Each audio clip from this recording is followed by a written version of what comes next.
नमस्कार, good afternoon. सास, बहू और सेंसेक्स के आज के इस थर्सडे के एपिसोड में आप सबका स्वागत है। मदद करने के लिए ओम कैपिटल के research head Rajesh Agarwal sir आपको आपकी स्क्रीन पे रेडी नजर आएंगे। Rajesh sir, good afternoon. बस बातचीत की शुरुआत करूंगा। अच्छा, पहले बाकी डिटेल्स में जाऊं। ग्रासिम का वो मच टॉक्ड अबाउट पेंट फोरे, आज 3 प्लांट्स के इनॉग्रेशंस थे। चेयरमैन कुमार मंगलम बिरला साहब ने इनॉग्रेट कराया। एक बार चलते हैं, बिरला साहब क्या कह रहे हैं। In-house itself. This includes emulsions for water-based paints and resins for both solvent-based and wood finish paints. This obviously ensures their ability to deliver differentiated and superior quality of products. As you can see, there is nothing incrementalist about our strategy here. Our strategy can be succinctly captured in a revolutionary 5D framework: design, develop, distribute, disrupt, and delight. This blueprint propels our paints business much beyond conventional boundaries. We will redefine experience for customers, pioneer sustainable manufacturing, and offer uniquely designed products. Our model will disrupt traditional partnerships, fostering a far more collaborative ecosystem, and our distribution strategy will ensure our innovative products reach every corner of the country with efficiency, setting a new benchmark in the paints industry. So let's get down to the 5 Ds then. First up is design. In a departure from the traditional incremental approach to paint launches, Birla Opus is set to redefine industry norms by unveiling its complete spectrum of offerings right from the very start. Our portfolio, comprising over 145 products across 6 distinct categories, encompasses a very comprehensive range of interior and exterior water-based paints. It also includes enamel paints, wood finishes. ये है Birla opus brand का नाम, आज से commission. हालांकि पूरा paint sector आज बाजार ही गिरा हुआ है, तो ये कहना गलत हो जाए कॉम्पिटिटिव इंटेंसिटी का डर, लेकिन थोड़ा बहुत तो डर उसका सता ही रहा था। एशियन पेंट का थोड़ा लंबा चार्ट खोल के रख देंगे डॉक्टर साहब स्क्रीन पे। आज भी 1.25% दबाव में, बर्जर कमजोर, हल्की कमजोरी, कांसाई हल्की कमजोरी, इंडिगो पेंट्स, एक्जो नोबेल है तो पूरा सेक्टर ही लाल में, इवन ग्रासिम इंक्लूडेड लाल में ट्रेड कर रहा है। ये आज के समीकरण। खैर, देखते हैं कंपटीशन कैसा प्ले आउट होता है। अग्रवाल सर, थोड़ा से कंसर्न्ड इस बार जिस तरह के केपेक्स स्पेंड्स के साथ एक बड़ा प्लेयर अब पेंट इंडस्ट्री में, सबको आदत हो गई थी ओलिगोपोलिस्टिक मार्केट की। वो प्लेयर्स वैसे के वैसे ही थे, सबने अपना अपना मीठी सा शेयर रख रखा था, ज्यादा डिस्ट्रप्शन था नहीं। बिरला साहब डिस्ट्रप्शन के मूड में लग रहे हैं और कह रहे हैं मैं आया हूं नंबर 2 बनने के लिए इस इंडस्ट्री में, यानी कि काफी डिस्ट्रप्शन होगा। थोड़े से चैलेंजिंग सिनेरियो 2024 के लिए, वेट एंड वॉच वाला मूड। देखिए, डिस्ट्रप्शन होगा, ये बात माननी है, लेकिन ये बात भी तय है कि मार्केट भी ग्रो कर रहा है। ऐसा नहीं है कि मार्केट की जो साइज है वो उसी पुराने समय तक की रखी हुई है। आज आप देखो रियल एस्टेट में, प्रॉपर्टी में जिस तरह की बढ़त हो रही है, तो जाहिर सी बात है कि मार्केट ग्रो कर रहा है, तो सबके लिए स्पेस बनने वाला है। अब डिपेंड करेगा कि किसी की प्राइसिंग पावर, क्वालिटी क्या होगी। इस बात पे कोई दो राय नहीं है कि अल्ट्राटेक की वजह से ग्रासिम को जो डिस्ट्रीब्यूटरशिप या कह लीजिए रिटेल पॉइंट्स हैं वो ऑलरेडी बने हुए हैं, तो उनके लिए उन्हें कोई बेसी मशक्कत नहीं करनी पड़ेगी, लेकिन वो बिल्कुल कामयाब होंगे, ये पूरी उम्मीद है। हाँ, इंडस्ट्री पूरा पाए बढ़ रहा है, पर वो पाए बढ़ता पुराने प्लेयर्स रहते तो ग्रोथ एक्सपेक्टेशंस बेहतर होती। अब उस पाए में छीना झपटी करने के लिए एक और दिग्गज प्लेयर है, तो देखते हैं। इसीलिए थोड़ा सा कंसर्न स्ट्रीट भी थी, तमाम रिपोर्ट थोड़ी सी कंसर्निंग थी पेंट इंडस्ट्री को लेकर, 2023 में ही आई थी। यही हाईलाइट करते हैं कि 2024 डिस्ट्रप्शन का समय होगा। देखना होगा किस तरह से ये मार्केट शेयर गेन्स करते हैं, किस तरह से प्राइसिंग वगैरह इवॉल्व होती है, कितनी कॉम्पिटिटिव इंटेंसिटी बढ़ती है, वो सब अब देखना पड़ेगा। सवाल जवाब के सिलसिले की शुरुआत कर रहा हूं भाई। आज हमको बेंगलुरु, अहमदाबाद, उसके बाद और हल्द्वानी जाना है। सबसे पहले बेंगलुरु से फहमीना जी जुड़ती हुई। Fahmina ma'am, hi. Fahmina ma'am, hi. Hi, good afternoon ma'am. Good afternoon ma'am. Good afternoon sir. Fahmina ma'am, क्या करते हो बेंगलुरु में आप? कितने समय से शेयर बाजार से जुड़े हो? मैम सर मैं एक्चुअली 4 to 5 months हुए हैं अभी ज्वाइन करे हुए, और मेरी शादी बैंगलोर में हो गई है। शादी बैंगलोर में हुई थी और 4-5 महीने से आप लो फामिना Join मैम। कर सकते हैं। अच्छा, लिंक है। आवाज आ रही है डॉक्टर साहब? आवाज आ रही तो चल जाएगा। फामिना मैम, पहला सवाल पूछ डालो, आपके लिंक के इश्यूज आ रहे हैं। बोलिए सर। पहला स्टॉक कौन सा मैम? Okay sir. लौटता हूं अहमदाबाद से अंजुश्री स्क्रीन्स पे। अंजू मैम, आज तो पीएम मोदी आए हुए हैं, आप उनके साथ बिजी नहीं हो? आप चैनल पे हो? सर आपकी तरह उनको, हम भी उनको टीवी पे ही देखते हैं। आप अहमदाबाद में क्या करते हो? कब से शेयर बाजार से जुड़े हो मैम? शेयर मार्केट से सर मैंने 2020 मार्च में ज्वाइन किया था, कोरोना काल में। उस टाइम पे मेरे पास में एम्पल फ्री टाइम था, तो husband and father in law ने सजेस्ट किया कि शेयर मार्केट का काम करना चाहो तो then I started that time. और I am an MC sir, मैं होस्ट करती हूँ इवेंट्स। अरे वाह, किस तरह के इवेंट्स होस्ट करते हो आप? कैसा भी कॉर्पोरेट इवेंट वगैरह कुछ भी? मीन्स वेडिंग, संगीत, बर्थडेज, एनिवर्सरीज, दूसरों के चेहरे पे स्माइल लाना और उनकी खुशियों का हिस्सा बनना अच्छा लगता है सर। अरे वाह, वेडिंग और बाकी तो गाना भी गाते हो क्या आप? नो, गाना नहीं गाती सर, एंकरिंग नहीं करते हैं होस्ट करते वक्त इवेंट्स। हाँ, तो उसमें do पब्लिक that. अपना तो क्या है, जो आंकड़े होते हैं बोल देते हैं। आपका जॉब और चैलेंजिंग हो जाता है, लोगों को ग्रिप में रखना, मूड सेंटिमेंट हंसाते रहना। तो जो को याद रख के रखते हो आप क्या? हाँ, जॉब मैं खुद फ्रेम करती हूँ शायरी दोस्त। सर मैं आपके लिए भी 2 लाइन कहना चाहूंगी। मैं उसी का तो इंतजार कर रहा था। इरशाद इरशाद। राजेश जी की रिकमेंडेशन, हाँ। राजेश सर की रिकमेंडेशन एंड आशीष सर की आवाज में बहुत दम है। हैप्पी हूँ बहुत क्योंकि आज उनके साथ सीएनबीसी लाइव पे हम हैं। वाह वाह वाह वाह। अंजुश्री, पहला सवाल राजेश अग्रवाल साहब के लिए।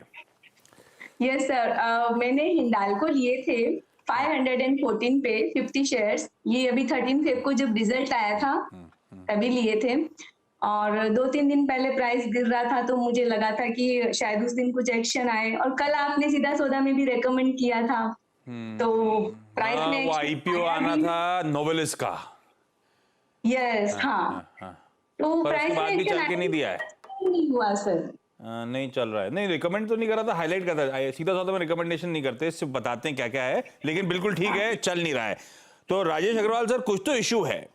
वो नोवेलिस के केपेक्स की खबर के बाद, यूएस केपेक्स की एग्रेसिव खबर के बाद स्टॉक करेक्ट हुआ। खैर, केपेक्स प्लान काफी ज्यादा स्ट्रेच हो गए थे, उसमें कोई इश्यू नहीं।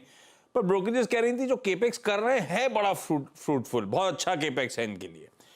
तो प्राइस ने दिखा दिया, उसके बाद कंसोलिडेट हो रहा था। खबर आई कि नोवेलिस आईपीओ लाएगी, वैल्यू अनलॉक होगा, तो एक्साइटमेंट बना कि अब चलेगा स्टॉक, चल के नहीं दिया है। इसका मतलब है कुछ और बाजार के निगलिंग वरीज हैं हिंडाल्को को लेकर। क्या करना चाहिए अब? पहले तो अंजुश्री मैम को मैं धन्यवाद देना चाहूंगा, इतनी बड़ी शायरी, इतनी अच्छी शायरी करने के लिए। और उन्होंने सही कहा, लोगों के इम्प्रॉम्प्टू थी। लोगों के चेहरे पे मुस्कुराहट लाती हैं। वाकई आपने मुस्कुराहट लाई ही थी। खैर, अब आपके चेहरे की मुस्कुराहट की व्यवस्था हम लोग करते हैं और हिंडाल्को की बात करते हैं। Yes. तो अजीत जी, सही कहा आपने कि नोवेलिस की जो एक्सपेंशन के प्लान आई और वो एक्सपेंशन बाजार के एक्सपेक्टेशन से ज्यादा था, इस वजह से बाजार ने थोड़ा नेगेटिव लिया, नीजक रिएक्शन आया। लेकिन बाद में बाजार ने भी ये रियलाइज किया कि जो एक्सपेंशन है वो फ्रूटफुल होने वाला है, तो फिर वो बातें दब गई। लेकिन अब जब कल ये न्यूज आई कि नोवेलिस का आईपीओ आएगा और वो सारा आईपीओ ओएफएस के थ्रू आएगा, जो कि पेरेंट कंपनी करने वाली है, तो जाहिर सी बात है कि वो पैसे हिंडाल्को में ही आएंगे। वो हिंडाल्को उस पैसे को किस तरीके से आगे इस्तेमाल करता है वो एक जुदा बात है, क्योंकि एक लंबा समय लेगा इसमें। ऐसा नहीं है कि कल ही आईपीओ आ जाएगा और सब कुछ हो जाएगा, थोड़ा समय देना पड़ेगा। दूसरे स्टॉक ने रिएक्ट नहीं किया, इसकी वजह यह है कि बाजार के भी अगर आप देखेंगे तो 2-4 दिन से मूड थोड़ा बिगड़ा हुआ है। मैं कहूंगा हिंडाल्को जैसी कंपनी को आप थोड़ी सी लंबी अवधि के लिए रखें, रोज के उतार चढ़ाव को न देखें। तो मुझे लगता है कि ये स्टॉक अगर आप 2-3 क्वार्टर तक बनी रहती हैं तो 600 के आसपास इसमें टारगेट आ सकते हैं। तो अच्छा, ये बताओ, आप ये शायरी सोच के आए थे या इम्प्रॉम्प्टू बैठे बैठे बना दी? नहीं सर, ये तो सोची थी, पर आई कैन से आपको पता था राजेश अग्रवाल होंगे आज शो में, या जो भी नाम होता है उसमें घुसा देते आप, ऐसा था क्या? ऐसा नहीं है सर, फ्लेटरी नहीं की थी, जो सच है वो बोला है। आपको किसी और ने भी कॉम्प्लीमेंट दिया होगा, आवाज में दम है वाला। ब्यूटीफुल। अगर थैंक यू सो मच उन बढ़िया वर्ड्स के लिए। हल्द्वानी में नेहा जैन जी स्क्रीन पे। Neha ma'am good afternoon. Neha ma'am, आपको कितना टाइम हो गया स्टॉक मार्केट्स में? सर मुझे थोड़ा टाइम हो गया है, 1-2 साल हो चुके हैं स्टॉक मार्केट में इन्वेस्ट करते हुए। जब से मेरी जॉब लगी थी इन सीए फर्म, तो मैंने थोड़ा बहुत स्टार्ट करा इन्वेस्ट करना अपना। मुझे लॉसेस भी हुए हैं, प्रॉफिट भी हुआ है, पर इस टाइम मेरा पोर्टफोलियो डाउन है अभी। सीए फर्म में काम करते हो तो आप लोग तो फंडामेंटल चटोलते हो, आपस में डिस्कस करते हो कलीग्स के साथ, ऐसा होता है क्या? सर अभी तो मेरी ऑस्ट्रेलियन कंपनी थी, तो उसमें सॉफ्टवेयर अलग है, सब कुछ अलग ही है अभी तो। ऑस्ट्रेलियन कंपनी तो वर्क फ्रॉम होम था क्या ये उनके लिए? नहीं, ऑफिस है उनका यहाँ पर, नियर बाय ऑफिस है हल्द्वानी में। नई ब्रांच उनकी ओपन हुई है यहाँ पे, तो वहाँ पे जाकर करती थी। And before that I was also the PDP trainer. What trainer? PDP trainer sir, PDP, developing the personality of children's and all ना। अरे वाह, गजब है आज सबके सब। नेहा मैम, पहला सवाल कौन सा? सर मेरा स्टॉक है SW16। इसमें मैंने 181 शेयर्स इन्वेस्ट कर रखे हैं at a rate of 455। Okay, Sterling and Wilson. ये लॉन्ग टर्म के हिसाब से लिया हुआ है नेहा मैम, या कोई और रीजन से? क्या सर, ये लॉन्ग टर्म के लिए लिया है मैंने वैसे तो। हाँ, बढ़िया प्ले आउट हो रहा है। राजेश सर, क्या करना चाहिए? स्टर्लिंग एंड विल्सन बहुत बढ़िया मूव, ₹125 पर शेयर का गेन। देखिए, पहले तो कंपनी के फंडामेंटल्स पर आए तो फंडामेंटल्स इस वक्त बेहद खराब है, लगातार लॉस मेकिंग है। QIP के थ्रू 1500 करोड़ रुपए इन्होंने उगाए हैं। हो सकता है डेट वगैरह कम करने के लिए हो, जो आगे आइंदा आने वाले दिनों में इनके थोड़े से बॉटम लाइन को सुधार दे। इस वक्त ऑर्डर बुक की बात की जाए तो करीब 6800 करोड़ के आसपास की ऑर्डर बुक है, जो बहुत शानदार है। और जिस तरीके से मोदी जी ने कहा कि आने वाले दिनों में सोलर वगैरह पे वो ज्यादा फोकस करने वाले हैं, तो इन चीजों से लगता है कि ऐसी कंपनियों के आगे आने वाले दिनों में परफॉर्मेंस अच्छी होगी। लेकिन इस वक्त बैलेंस शीट बहुत खराब। मैं कहूंगा कि इनके जो अच्छा मुनाफा आ रहा है, कम से कम पार्शियल प्रॉफिट बुक कर ले और बाकी को रहने दे। पार्शियल से मेरा मतलब है कम से कम आधा ये बुक कर ले और आधे को कंटिन्यू कर। पार्शियल प्रॉफिट बुकिंग बेहतर है मैम। आपके पास 180 करीब शेयर्स हैं, आधे तो निकाल दीजिए इन लेवल्स के आसपास, ज्यादा अच्छी स्ट्रैटेजी वो है। फमीना मैम से बातचीत हो भाई डायरेक्टर साहब आप? Famina ma'am hi, welcome back. Sorry वो कुछ इश्यूज आ रहे हैं। आपका पहला सवाल फमीना मैम। सर एक्चुअली मैंने BASML 1000 शेयर्स ले रहे थे at the rate of 58 rupees में। कौन से? BASML, बनारी अमान शुगर्स हुआ? हाँ, ओके। 1000 शेयर लिए थे 58 रेट पर। बनारी अमान लिया हुआ है ये शुगर कंपनी, लंबी अवधि के लिए तो नहीं ली थी ना? हाँ, अच्छा सर ये कुछ अभी नहीं है यार। ये बनारी अमान शुगर्स तो 2700 का है। बनारी स्पिनिंग है क्या? Sir BASML। BASML, हाँ तो BASML बनारी अमान स्पिनिंग मिल्स है। जी जी जी। ओके, राजेश सर ट्रैक करते हो 51-52 पे चल रहा है इस समय। मैम की खरीद 56 के आसपास की है। देखिए, पहले तो मैं मैम को बताऊं कि अभी अभी इन्होंने बताया था थोड़ी देर पहले कि ये 3-4 महीने से ही बाजार में है, if I am not wrong. तो ऐसे हालात में आप इस तरह की छोटी कंपनियां जहां कुछ ट्रैक रिकॉर्ड ना दिखे और बॉटम लाइन भी खराब हो, वहां अपने हाथ ना डालें। पहले आप थोड़ी सी अच्छी कंपनियों में निवेश करें, निफ्टी 50 की कंपनियों से प्रैक्टिस करें। थोड़ा दिन के बाद जब कॉन्फिडेंस बिल्ड हो जाए तो फिर ये स्मॉल कैप वगैरह में जाए। अब बनारी स्पिनिंग में आऊं तो कॉटन यार्न स्पिनिंग की कंपनी है जो साउथ इंडियन की है। मार्केट कैप सिर्फ 336 करोड़ रुपए के है, बहुत हाई डेट है, लगातार लॉस मेकिंग है। लेकिन इसमें पॉजिटिव बात ये हुई है कि अभी कुछ दिनों पहले इन्होंने अपनी एक सब्सिडियरी 6.5 एकड़ लैंड के साथ करीब 223 करोड़ रुपए में बेचा है। तो वो 223 करोड़ रुपए से अगर ये लोग डेट रिड्यूस कर देते हैं तो आगे आने वाले दिनों में हो सकता है बॉटम लाइन में सुधार हो जाए। लेकिन फिर भी मैं इनके लिए यही कहना चाहूंगा, जहां भी मौका मिले एक बार निकल जाए, बेहतर होगा। और जो लार्ज कैप स्टॉक है या जो निफ्टी 500 के भी जो अच्छे चुनिंदा स्टॉक है वहां निवेश करें। ये ज्यादा बेहतर है। अंजुश्री मैम, अगला सवाल कौन सा? सर यूपीएल के मेरे पास में 200 शेयर्स है 610 के, पर प्रॉब्लम ये हुई कि मैंने स्टॉप लॉस नहीं लगाया। So I want to know the levels now. Long term investment. लंबी अवधि के लिए लिया था या तब ट्रेडिंग के लिए लिया था, अब लंबी अवधि में तब्दील कर दिया? नहीं, लंबी अवधि के लिए लिया था सर। लॉन्ग टर्म के लिए अलग इन्वेस्टमेंट करती हूँ और ट्रेडिंग वाले अलग रखती हूँ शेयर्स। ये लॉन्ग टर्म के लिए ही है। Yes. गड़बड़ा गया राजेश सर, ये तो अच्छा खासा दबाव। ये यूपीएल एज वी स्पीक मेरे ख्याल से अपने ईयर लोज के आसपास ही बैठा हुआ है, उसके करीब ही ट्रेड कर रहा है। बहुत सता रहा है ये स्टॉक, क्या करना है? 121 रुपए का लॉस हो रहा है अंजुश्री को।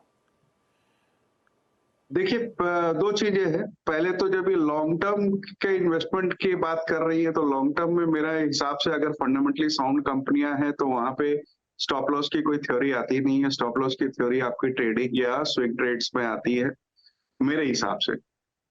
जहां तक यूपीएल की बात है, तीसरी तिमाही के नतीजे बहुत खराब आए। 28% के आसपास रेवेन्यू डाउन था, 1200 करोड़ रुपए के आसपास का लॉस दिया।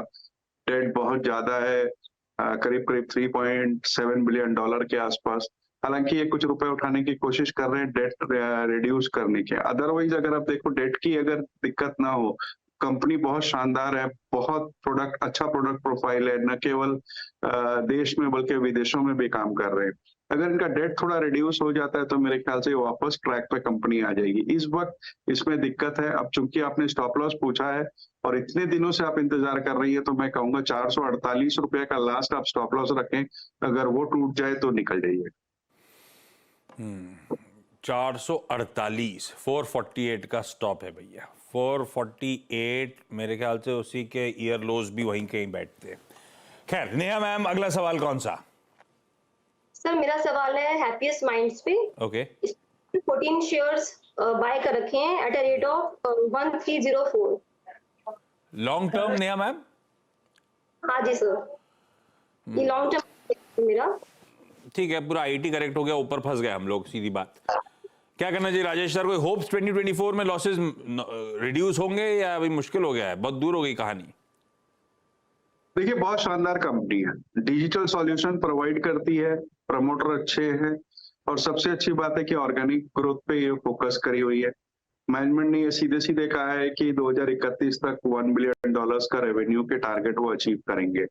सारे पायदान अच्छे। आपने जो कहा ना कि आईटी का मामला गड़बड़ा गया और ऊपर में फंस गए, वही हुआ है और कुछ नहीं। आप लंबी अवधि के लिए बनी रहे हैं स्टॉक में। इन भाव में मुझे लगता है कि सारे नेगेटिव्स ऑलरेडी डिस्काउंटेड है। होल्ड करना है, सारे नेगेटिव्स ऑलरेडी डिस्काउंटेड। आपने तब पेन देख लिया है, तो अब निकलने का समय नहीं है, अब तो होल्ड करने का समय है। शायद समीकरण यहां से सुधरे। Fahmina ma'am, Anjushree ji, Neha ji, thank you so much आप सबका जुड़ने के लिए। राजेश सर, ब्यूटीफुली सारी क्वेरी सॉल्व करने के लिए आपका भी धन्यवाद। कोई देखी क्या आपने वो, ये देखी वो जो जिसमें वो रोबोट बनी है, नाम बड़ा कंफ्यूजिंग है, मैं भूल गया। दिल ले गई जिया। हाँ, जो भी, ये देखी क्या आपने? शाहिद कपूर वाली। हाँ, नहीं, अच्छी बनी है और मैंने उसके साथ फाइटर भी देखी। हाँ। ये दो देखी मैंने इस वीक में। तो इसी वीक निपटाई ये दोनों? हाँ, इस वीक में निपटाई मैंने। तो एवरेज कह सकते हैं, ना तो बहुत अच्छी ना बहुत खराब। पर वो पैसा वसूल टाइप है। मैंने भी दोनों देख रखी हैं। हाँ, बस वही पैसा वसूल है, अच्छा, दोनों एक्टिंग भी अच्छी है लड़की की। अच्छा, दूसरा वो फाइटर बहुत अच्छी मूवी है। वो आखिरी का आधा घंटा सब गड़बड़ा दिया उन्होंने, टिपिकल बॉलीवुडिया कर दिया, नहीं तो अच्छी चल रही थी। वही बात है कि उस चक्कर में वो थोड़ा गड़बड़ी हो गई। पर ज्यादा अफसोस नहीं है। कल ध्यान रखिएगा, सिनेमा डे है, पीवीआर आइनॉक्स 99 रुपए में टिकट दे रहा है। एंड आई एम श्योर 99 में तो दोनों सही लगेंगी, है ना राजेश सर? तब नुकसान नहीं लगेगा। बट हमारे लिए नहीं हो सकता ना, हमारे तो फिर कमाई का अड्डा में हाजिरी भरनी है। नहीं, अपने लिए नहीं है, अपन ने तो देख लिया, फिर से क्या देखेंगे? जिन्होंने नहीं देखी उनके लिए कह रहा हूँ 99 रुपीज में कल ऑफर है भाई, वेबसाइट पे लॉग इन करो और अपना टिकट बुक कर सकते हो आप। ब्रेक ले रहा हूँ Rajesh sir, thank you so much. Quick छोटा सा ब्रेक के उस पार एक क्विक मार्केट चेक।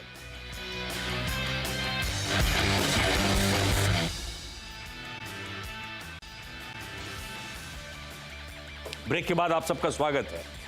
एक बार ब्रॉडर मार्केट दिखाता हूं आपको। मिड कैप्स इन ग्रीन 1/3% उछाल दिन के हाईस की तरफ, ब्रेथ स्लाइटली डिक्लाइंस की तरफ टिल्टेड, लेकिन समीकरण सुधर रहे वो हाईलाइट है।